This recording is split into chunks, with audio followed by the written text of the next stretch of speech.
Sharing has always been an important thing in the world, and ever since the advent of social media, it seems like sharing is an even bigger thing. Of course, what social media allows us to do is share things that we've read or share places that we've been, share any of our both real life and on-life experiences with all our friends and followers and everyone else.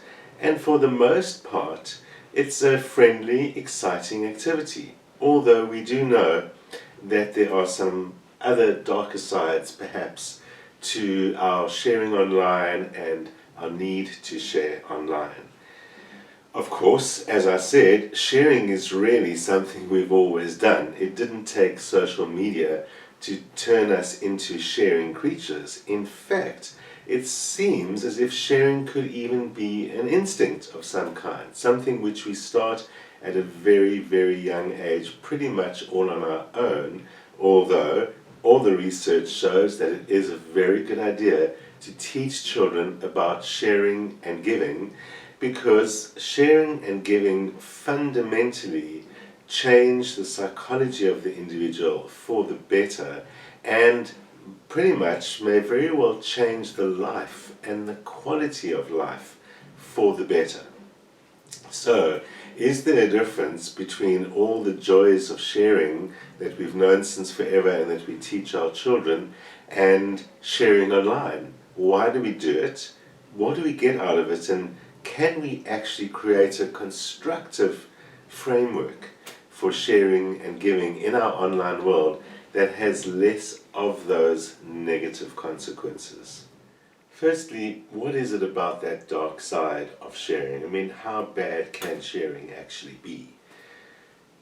Mostly, the bad is a kind of a harm that we do to ourselves, and perhaps it's related to our expectations.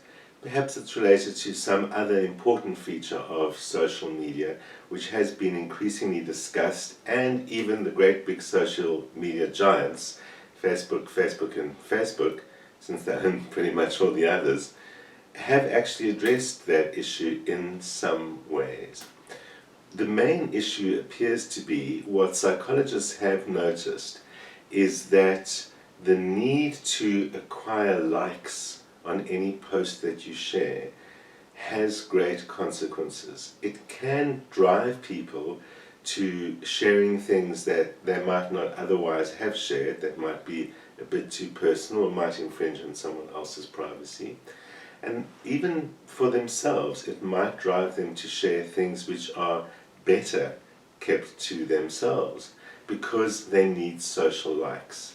And likes are a way of getting approval and recognition in what is admittedly an increasingly lonely world. Studies have shown that millennials, people who are young today, experience loneliness at a much greater level than we've seen in previous generations. Many people who have very active social lives online have absolutely no friends in the real world, and they still suffer the effects of loneliness despite all those social media connections.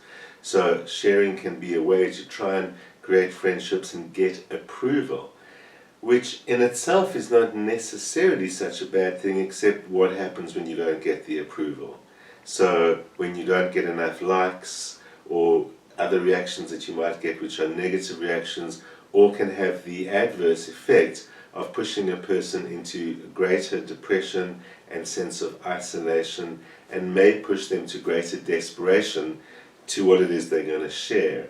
And one of the ways the social media giants have addressed that is to stop indicating the number of likes that someone gets, and you just get likes. And it's a way to try and stop it becoming the score, to try and get as many likes as possible, because posting pictures on Instagram and posting articles on Facebook generally gets people to try and get as many likes as possible. Wow, I got 100 likes for this post. Well, I got 150 for that one. This is not as good as the post that I got 200 likes for last month, and we might go searching around for something to post that is going to increase the likes, and we're posting for all the wrong reasons. we're sharing things we might not have others shared, and we're creating this dependence on a virtual, really imaginary connectedness to the world to give us any sense of self-worth. And the damage to the self-worth that is done through that process of too few likes or something not being liked and so on can be tremendous. So that's not to be underestimated, and definitely indicates to us that there is a dimension to online sharing that is a little bit different to regular sharing and that does need attention. Although there's plenty about online sharing that does match some of the reasons we share things in the real world. Different surveys have been done about why people share online. Actually, they kind of come up with slightly different results when they do that, and certainly what people are not going to say is they share to get approval, or they share to get liked, or to feel liked, or any of those kind of things. So those surveys are not the best ways of explaining why people at a deeper level are sharing. But certainly when we look at what the motivation for sharing is, the most widespread study, which was one done by the New York Times, shows that the main reason why people want to share is to try and improve the life of other people. Certainly that's what they say anyway. They're trying to improve the life of other people. By sharing a piece of information or sharing something that was good for them, they're trying to improve the lives of other people. Could be. And at the same time, the other major reason given is that they want it to reflect their online personality. This is a person who always shares about, be it animal rights or political situations or beautiful flower walks that they do. It creates the identity online. Who you're known as online is not at all who you're known as in the physical world, mostly. And the identity online is created by sharing. So in the online world, sharing is a part of identity. And just thinking about that itself might be enough to reshape a little bit what it is that you share. Think about that. Think about the two primary reasons: bettering the life of others and reflecting your online personality. Next time you share, think about how does it fit into those things. The more obvious reasons are, firstly, of course, and this is the third major reason for it, they give for sharing, they want to grow their relationships with other people. It's a form of interaction. I might argue a little bit and say likes are not necessarily an interaction. There certainly are sharing posts that create interaction. I'm not convinced that the way that we share, or the way that the social medias are set up, allows for that level of sharing, but certainly people are motivated to try and build relationships by sharing. Might be a great reason to think about what it is I share next time. And then, of course, there is the fact that they like the response. So it's not only I need approval with all my likes, but also it does create some kind of back and forth and engagement in some kinds of situations. Of course, the bottom line of sharing is what sharing really is online, and that is to spread information. So people acknowledge that one of the primary motivations is to share information about something they believe in and that they want other people to know about. What could those other reasons be? Well, of course, sometimes people just want to entertain others. Sharing something that's funny, sharing something that's interesting can certainly be a way of entertaining. So it's a little bit like being in a public situation or on a public stage or on a screen, and where you're able to entertain others with content. We have a strong need to entertain and be entertained. Secondly, to express themselves. This is what I think is not only me portraying my beliefs, but it's a form of self-expression. People express their interests by sharing things that they care about. People share how they feel about the world by sharing things, and people express themselves even if they're sharing someone else's content. They identify it and express it. It feels like it's me talking if I share something that I believe in, so it becomes a form of self-expression. People also want to inspire others. Mostly the motivation for that one is a good motivation. We like to be inspiring. We want to arouse inspirational feelings and make people feel better. We do want people to feel better and to excite people in that way.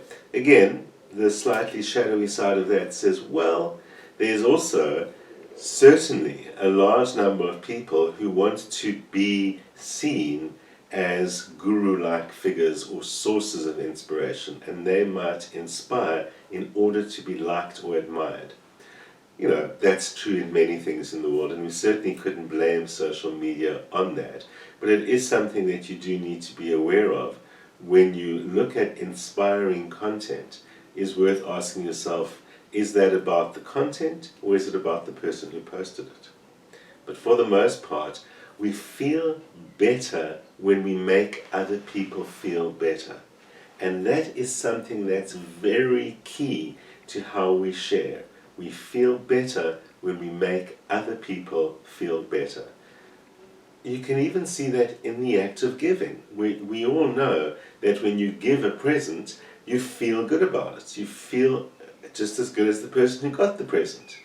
And like I said, shadow sides exist in the real world. You might do that also to get liked more and to get some kind of a positive feedback and feel better about yourself, which are reasons why we still do it in the physical world as well. But for the most part, making other people feel better makes us feel better. And so inspiring is a way to share, and educating others as well. About 10% of people say that the reason that they share content is to educate people on something. Again, speaking for myself, animal rights is a good one, and that these days you see a lot about veganism, about the environment, about things to know, like say spekboom, which is becoming a popular share in South Africa at the moment, the plant that traps so much carbon dioxide. So it's information to share, which could lead a little bit to the issue of fake news. So fake news, which is shared tremendously, also is partly motivated by a need to share and to educate, I should say. It's partly motivated by a need to educate others, because the news that people share often aligns with one of their beliefs or something that they've been saying or something like that. But it must be said that sometimes the sharing of fake news is the need to kind of gossip. It's similar to the need to gossip, to be the one who said it, to have that the thrill of sharing the scandalous news. Gossip is also seemingly a natural function and was not invented by social media. So let's say the need to share fake news is similar to the need to gossip and allows us to feel as if we got the scoop and we were the one to share it, and maybe we get a few social kudos when we do that. So certainly something that is common to the real world and to online sharing is that we need to feel something in the world, in ourselves. We need to feel better. And it's not like saying sharing is a form of self-medication. Maybe it is. But when we ask psychologists why do people share things in real life, one of the answers is that sharing feels good. Sometimes when someone wants something of yours, or when you're at a restaurant and you've ordered your favorite thing and the person wants you asks for a taste, the instinct to not do that is the instinct to focus on what we lose. And when we don't share, we are focusing on what we're going to lose. I can't give you my XYZ because it's the only one I've got, so I'm focusing on the losing. But if we remember to focus on what we receive that good feeling that comes along with sharing, that you recognize and that can even come along from giving of gifts. When we give something, we give of ourselves, we give our love, we give our friendship, we give our advice, whatever. That feeling of having something to give makes us feel very worthwhile. And so instead of losing something, we actually gain something when we give. Every single time. Giving is not a loss of something. It is the acquiring of something that is often more valuable and harder to acquire. Strong, positive feelings of self-worth. It's not just an ego boost to feel good from sharing. It has been shown that sharing, in fact, releases the chemical oxytocin in the brain, which is the feel-good chemical. So it's an actual, authentic experience of feeling good. It really releases the same chemicals in the brain as other feel-good experiences in life. So it's really a real thing. It's not just the ego thinking, I'm fantastic. Sharing also builds trust between people. When I share something with you, the appreciation is not just for the thing that I gave you, but it's also that I gave it to you. You must believe in me or trust me if you want to give me something. If you share a secret with me or you share a piece of information with me, it means that you value me and you trust me. So it's a very powerful way of building a bond that, quite frankly, is not really there in the social media setting. In social media, we tend to share widely and somewhat indiscriminately, and it does not create feelings of trust at all. But in the real world, sharing is a way to build trust and can be used as a deliberate way to build trust. Sometimes in order to share, we have to step down off a pedestal. We've got to realize I'm not losing something. I'm not less because I'm not the only one who knows that. The keeping of secrets and the holding on to information, the feeling privileged and exclusive, being the only one who knows, all of that seems to be so important in so many ways in our lives. But sharing the secret, despite the fact that, well, now it's not special anymore, the trust that it builds is much more than the value of being the only one to know it. And building trust means building relationships that can last and building connections that will return something. The truth is also that one of the reasons we give is in order to receive, that in the long run we will receive.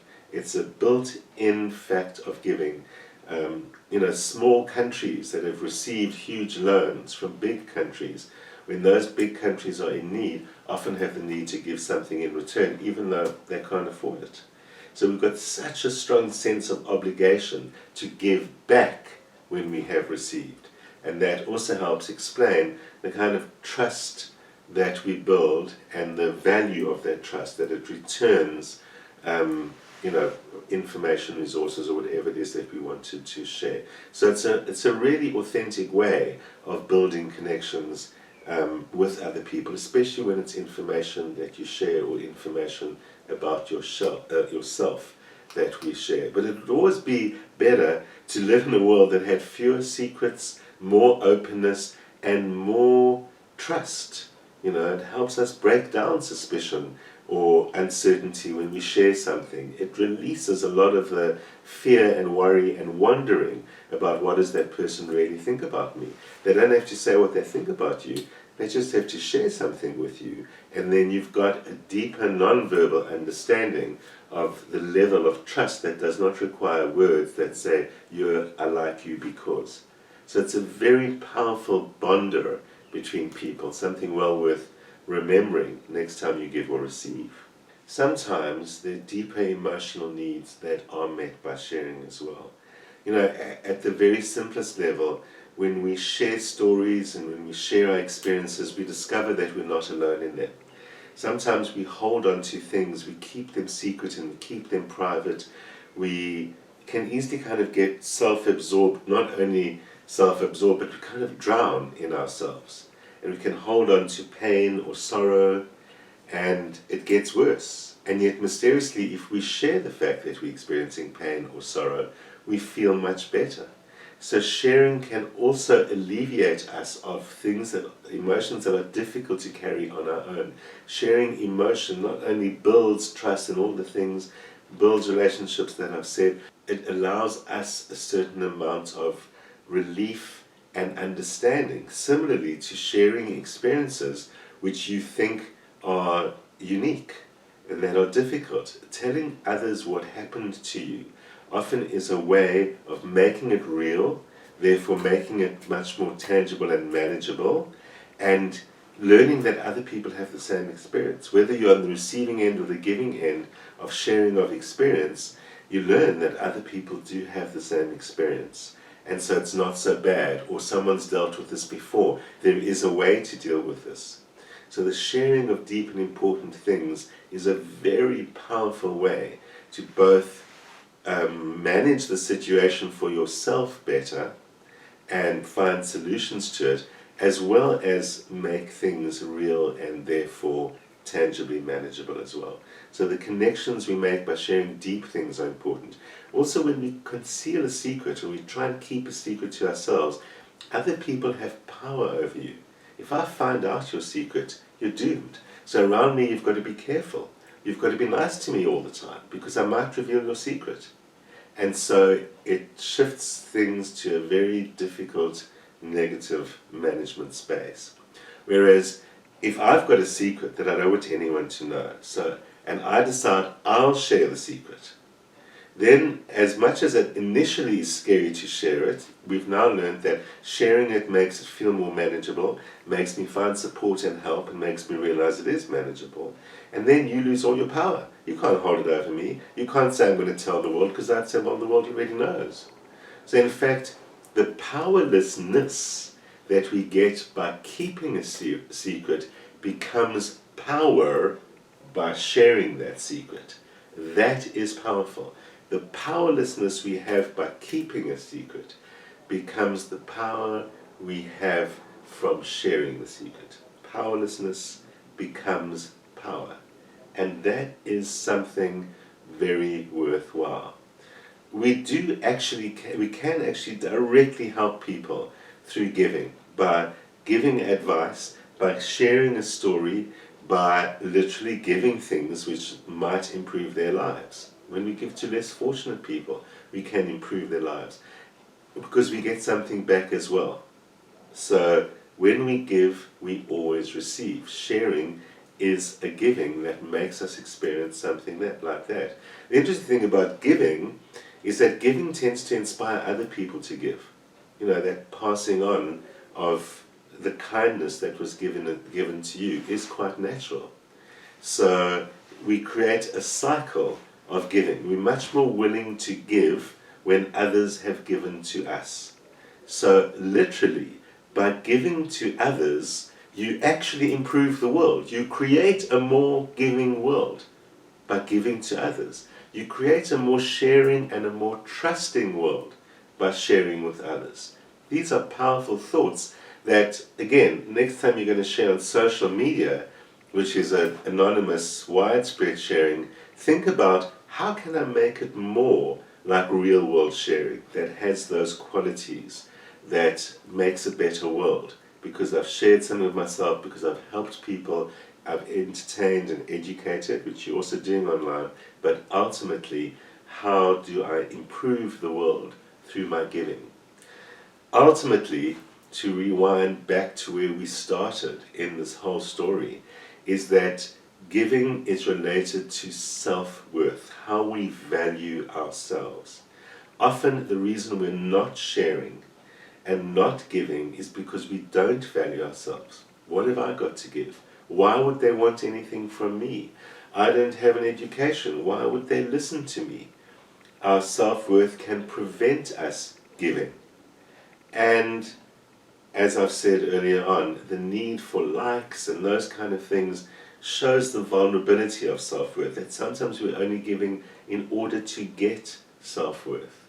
But in fact, when we give in order to change the world, in order to spread sharing, in order to build trust, rather than we give in order to get likes, then we improve our self-worth. So that's why if we take a bigger view to our giving, if instead of looking at likes and clicks and how far did your sharing go, rather ask yourself the questions, can I see that someone else shared what I shared? Did I spread the message? Did I inspire people? Most importantly, did I build trust, and did I create a little bubble, a little ripple of the need to give and the need to share? whether you're doing it online or in the real world, giving is changing the world. Think about that the next time you share. I can share in order to thrill, entertain, feel better, or I can share to change the world. Well, since we are online, I'll finish off by saying share this with your friends. If you've been watching it on TV, go to the Facebook page, go to the YouTube page, and share it with your friends. And of course, I will be here back at the usual time next week, which is the new time of 7 p.m. on a Friday night. Don't forget, see you